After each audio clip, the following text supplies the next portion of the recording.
Present AP రాజకీయాలలో ఇప్పుడు union budget release అవ్వబోతుంది. ఇవాళ రిలీజ్ అయినప్పటికీ ఆ బడ్జెట్‌లో మాత్రం రైల్వేస్‌కి అదేవిధంగా కొన్నిటికి మాత్రం పర్టిక్యులర్‌గా పోలవరంకి మీరు ఇచ్చింది కరెక్ట్‌గా సరిపోతుంది.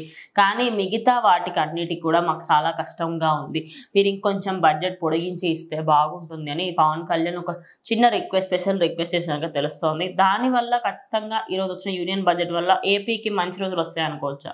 ఖచ్చితంగా అనుకోవచ్చు. ఎందుకంటే అటు రైల్వే శాఖ గానీ, ఇటు గ్రామ పంచాయతీలకు గానీ, అటు అడవి శాఖకు గానీ, ఏదైనా ప్రతి అంశాన్ని విడివిడిగా ఆయన వేస్తూ రాష్ట్రంలో ఉన్న సమస్యలేంటి, నీటి సమస్యలు ఎక్కడెక్కడ ఉన్నాయి, కరువు ఎక్కడుంది, ఎక్కడెక్కడ నుంచి పంటలు ఎక్కడి నుంచి ఎక్కడ ఎక్స్‌పోర్ట్ చేయాలి, ఇదంతా కూడా చంద్రబాబు గారి సమక్షంలో ఈయన మొత్తం తెలుసుకొని ఆయన నుంచి ఏం తీసుకోవాలి, ఈయన నుంచి ఏం కావాలి, ఒకసారి కొటేషన్‌గా పవన్ కళ్యాణ్ గారు వెళ్ళి అటు మోడీ గారిని కలిసి మాట్లాడటం జరిగింది. ఎందుకంటే ఇప్పుడు మోడీ గారు ఒక ఫ్రెండ్ అయిపోయారనమాట. ఆయనే చెప్పారు నా ఫ్రెండ్ నా తుఫాన్ అని చెప్పి.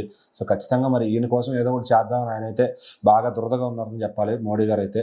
మరి అంత అసలు వెసులుబాటు అయితే ఈయనకు ఉంది ఖచ్చితంగా చేయించుకునే అంత.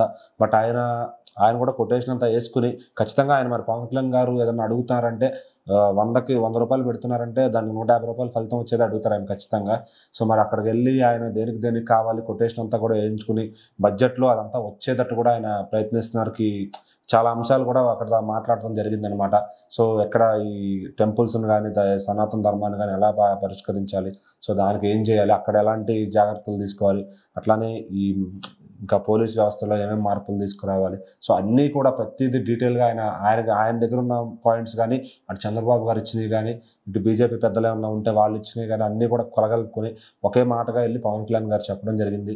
ఆయన కూడా ఇస్తామని ఆల్రెడీ ఇవాళ ట్యాక్స్ ఇవాళ బడ్జెట్లో కూడా 30,000 కోట్ల దాకా ఓన్లీ పోలవరంకే శాంక్షన్ చేసినట్టు తెలుస్తుంది. సో అందులో 12,000 మన ద్రౌపది ముర్ము గారు కూడా కన్ఫర్మ్ చేశారు. సో మరి దేనికి ఎంతెంత బడ్జెట్ ఇచ్చారు అసలు ఏంటి అనేది మరి ఓవరాల్గా లెక్కల్లో వస్తుందన్నమాట. సో అలానే ఇవాళ మొత్తం కూడా పవన్ కళ్యాణ్ గారి చుట్టూ ఇప్పుడు పాలిటిక్స్ అన్ని తిరుగుతున్నాయి అంటే అది ఊరికే కాదు.